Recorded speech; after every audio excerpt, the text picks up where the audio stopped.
Hello, welcome to CIS399 Topics in Information Systems. My name is Dr. Vlad Krotov and I will be the instructor for this course.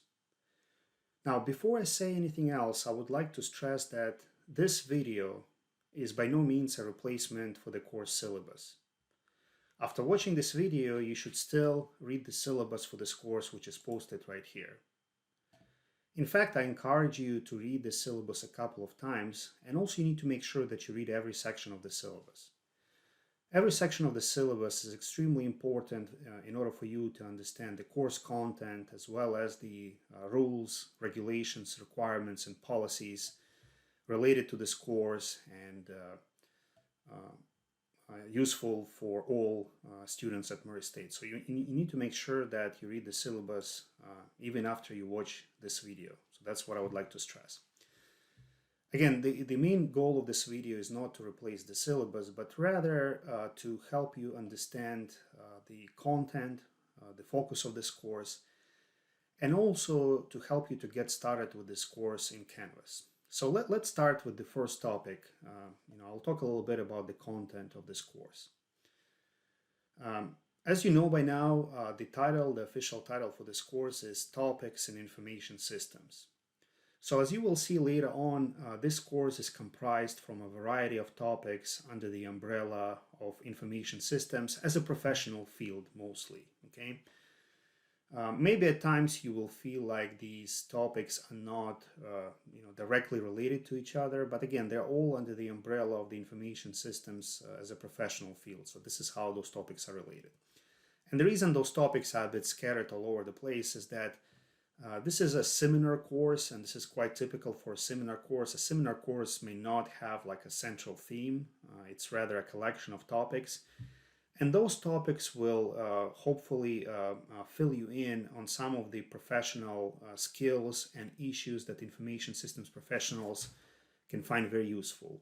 And those topics are probably not covered in your formal coursework that you go through as an undergraduate student at Murray State. So that's why this course, that's the goal of this course content-wise. It fills you in on the topics that are very important for the professional field of information systems, but those topics may be overlooked by the formal coursework. So here we are talking about such topics as Scrum Methodology, which is a well-known agile methodology. Anybody in IT needs to know something about Scrum, so we'll spend quite a bit of time covering Scrum in this course. DevOps, again, a very useful skill for anybody working in tech that may not be covered in some of your other classes. Digital communication, leadership issues in IT, privacy, ethics, some legal frameworks that are very applicable to the IT field. So those are the kind of topics that this course will cover. Okay. Number two, another important goal of this course is to help you gain a better understanding of the information systems as a professional field, so that towards the end of this course, you will develop an understanding as to where are you going personally as an individual, as a professional within this field. In other words, what kind of jobs you'll be looking at, what kind of industries or companies you'll be considering for your future employment, and also giving your plans, giving your future professional plans, what kind of skills you need to gain throughout your studies, maybe on the top of what you'll be learning as a student. I'm talking about skills that you may want to get outside of the formal coursework. Also, the kind of connections that you need to make to end up professionally where you're planning to end up after you graduate. And this is where the main assignment for this course falls into. We have the so-called professional development plan assignment. I'm hoping that you can start working on this assignment early in the semester so that you don't wait until the last couple of weeks of the semester to get done everything. You may not have enough time for that. So this is what this assignment is largely about. This assignment asks you to kind of look at yourself, analyze your strengths and weaknesses as a person, as a professional, select a possible career trajectory that will make you happy, that will make you successful, and also devise a professional development plan that will help you to gain all the necessary skills and connections in order for those professional plans that you outline in this plan to come into reality. Okay. So this is the content of this course from a very high level perspective.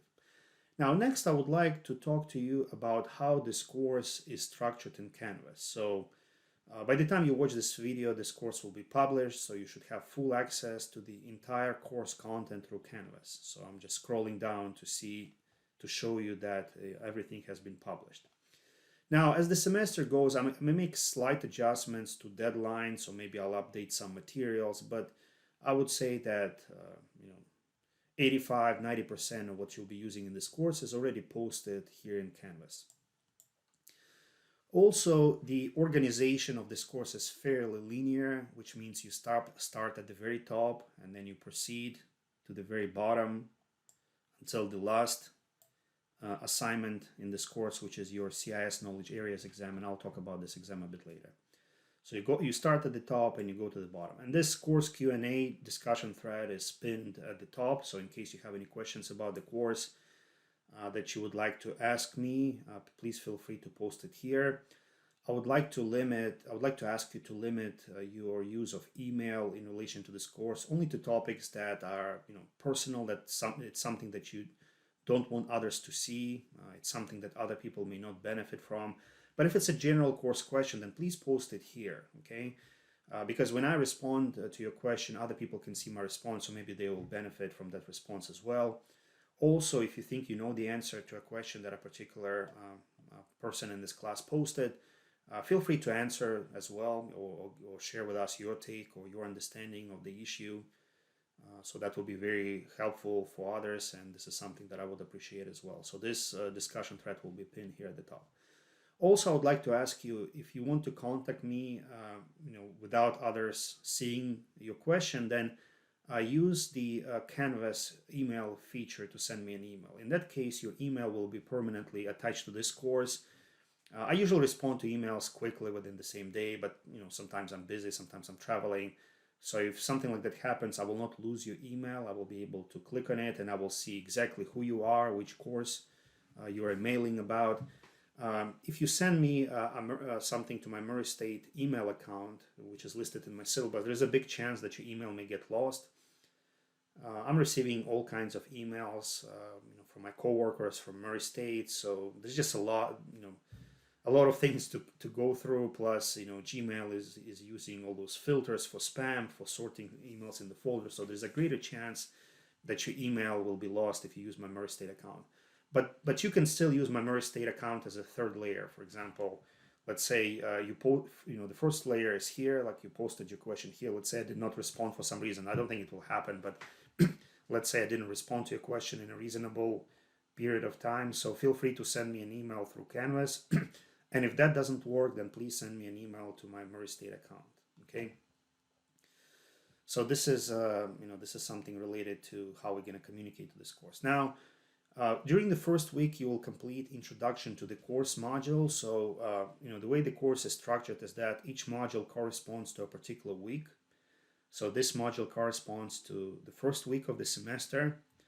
So you'll see, you have to go, you start at the top, you go through all those materials. So you're already here, you're watching the course intro video, you'll read the syllabus, you will familiarize yourself with my office hours.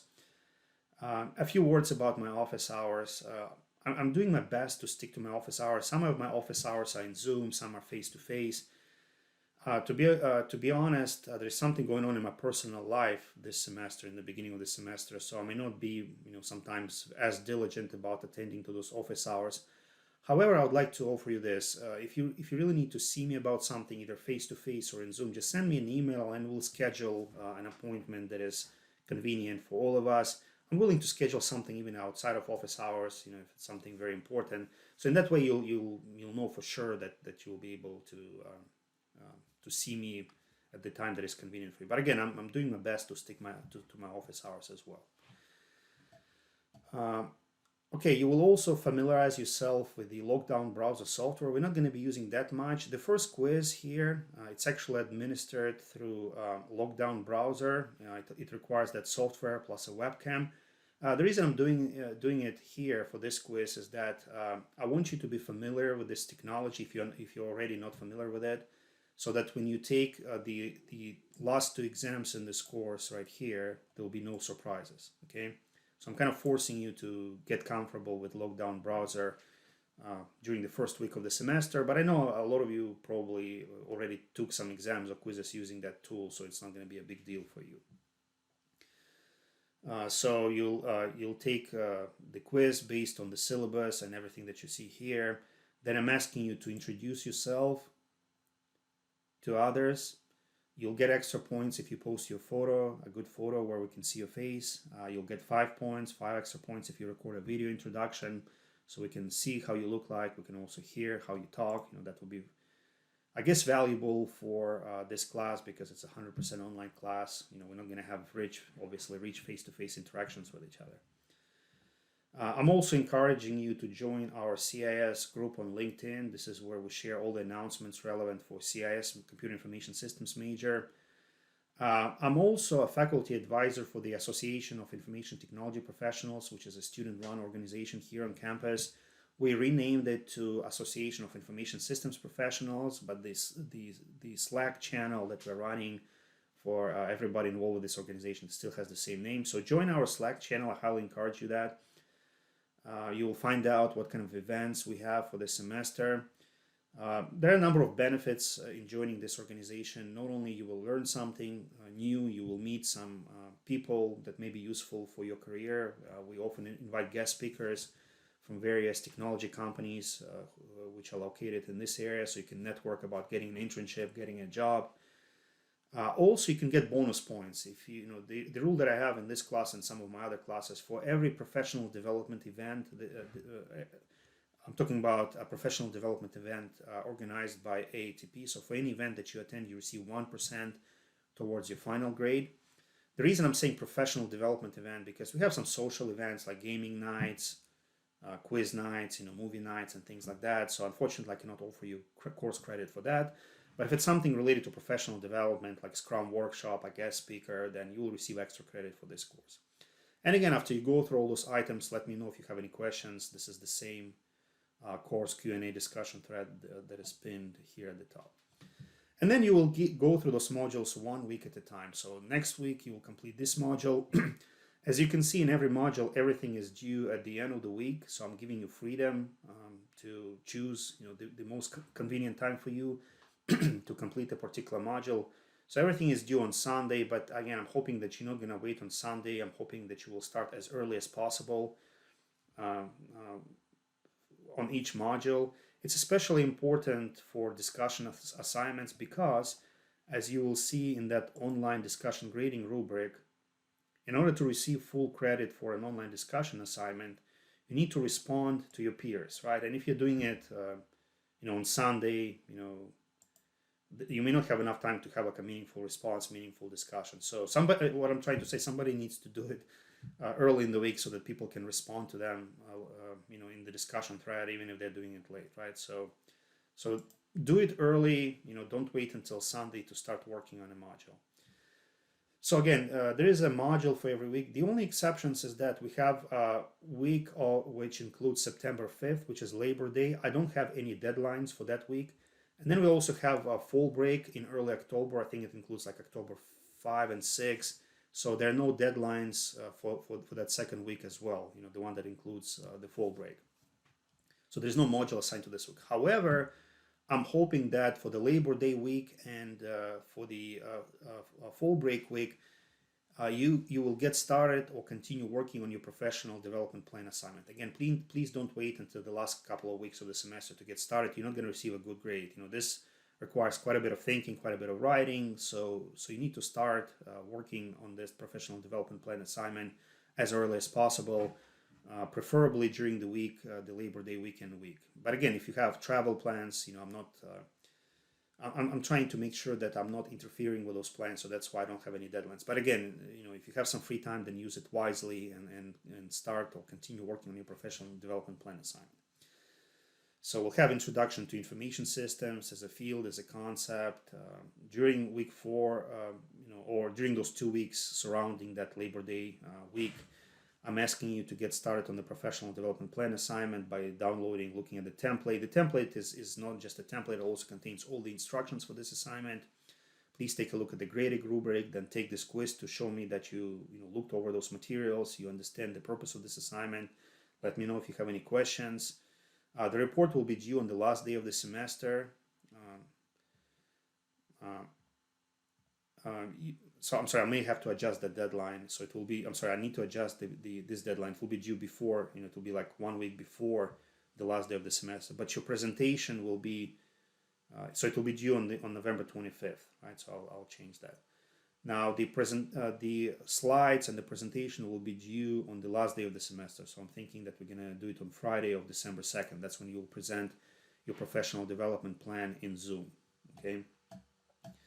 So in order for you to prepare for this assignment, I'm asking you to complete the effective written communication module, effective public speaking that teaches you how to present, how to prepare slides. Also, since you'll be doing things in Zoom, I'm asking you to complete this digital communications module that teaches you how to run online meetings, how to communicate online, how to do presentations using Zoom and so forth. You will also be exposed to IS leadership issues in technology.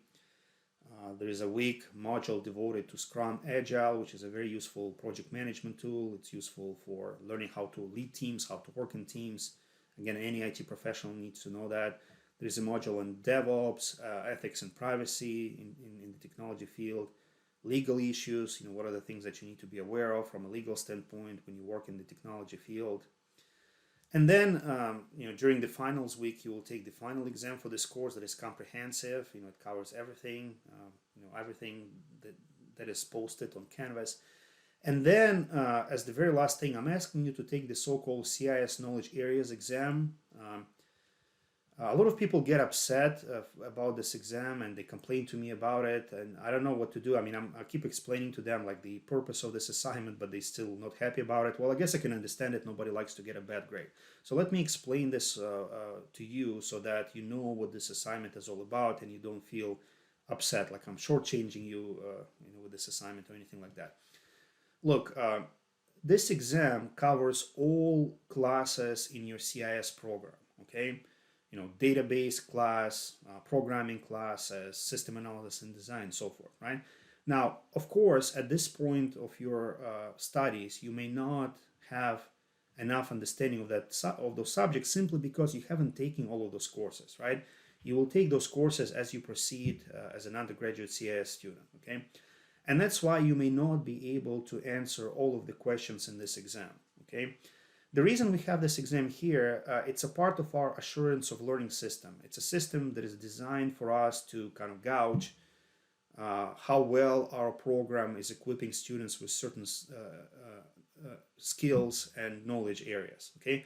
Of course, when you're starting out as a CS major, when you haven't completed too many courses related to CIS, you're not going to be very knowledgeable in the field, and that's why you're not going to get a good grade for that class, right? So I'm not expecting anybody to ace this exam to get like an A or perfect score or anything like that, okay? The reason we have it here, because we need to have like the baseline, right? When students come in, when they start their CIS core work, we need to know where they stand. And then a similar exam will be administered at the very end of your studies in that capstone project course, okay? So what we'll do, we'll see what was the average grade on this exam and what will be the average grade on the exam that you will take in your last course in your CIS program to see whether there's any significant improvement in knowledge, okay? Again, since you're only starting your CIS coursework, you're not going to ace this exam, okay? Now, to help you feel better about, but at the same time, this exam is 10% of your final grade. The reason there is a weight attached to it is that if I tell people that there's no weight attached to this exam, that this exam is optional, I'm telling you nobody will take it, right? Those who will take it, there will be a few people who will be, I guess, motivated enough to take it. They will not do a great job because, again, there's no grade component attached to it. So that's why the CIS Knowledge Areas exam has only 10% attached to it, okay? However, I'll be grading this exam out of 60%, okay? So there are 50 questions on this exam. If you get 30 questions right, so you get 30 out of 50, which is a 60% grade, I will change your grade for this assignment as to 100%. In other words, I will treat it as if you got 100%. Okay? Anything that you get over 30 points, over 60%, will be counted as extra credit for this course. Okay? So this is what I'm doing. I want to make sure that you take this exam seriously, but at the same time, I don't want you to be punished too hard if you fail this exam. By failing, I mean getting a grade around like 60% or below. And a lot of people will get something like that, right? So it doesn't mean that you fail this assignment. You will still get full credit for it. So I want you to treat it seriously, but at the same time, I don't want you to be like apprehensive about the grade that you get for this exam. Again, nobody expects you to get a perfect grade for the exam. Okay. So this is the purpose. So this is the purpose of this exam, and I would like to again remind you that this is a pass-fail course, just like the syllabus indicates. So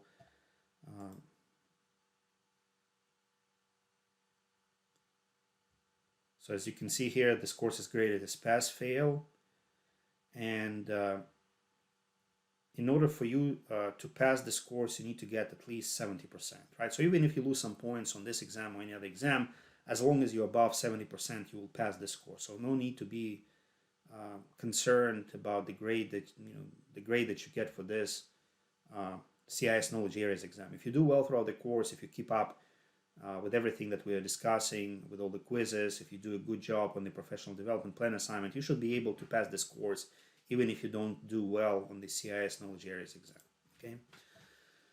Okay, friends, so that's all I had to say in relation to this course.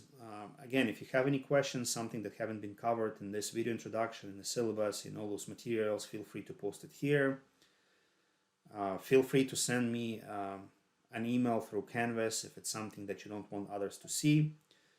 So I'm done with this intro video. I wish you best of luck with this course and everything else that you're doing this semester. So I hope you have a very productive, fun, and interesting semester in fall 2022.